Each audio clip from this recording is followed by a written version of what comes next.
Ayan, balitang OFW muna tayo mga kapatid. Oh. Binabalaan po ng DFA yung ating mga kababayan dun sa mga nag-share po dun po sa nangyaring insidente ng pag-atake dyan sa may United Arab Emirates. No?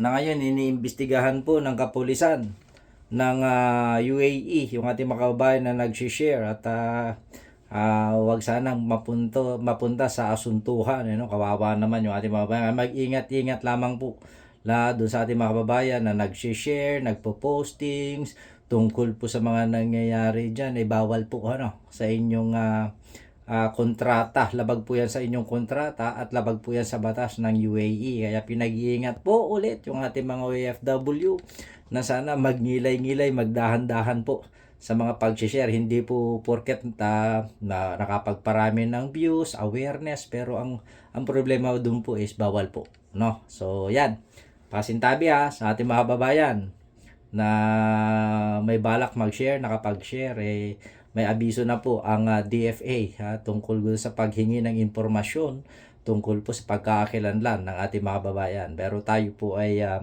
nagdadasal na na po hindi po makarating ng kadahilanan para mapauwi yung ating mga babayan. Dasal lang po. Update lang po sa mga susunod na araw.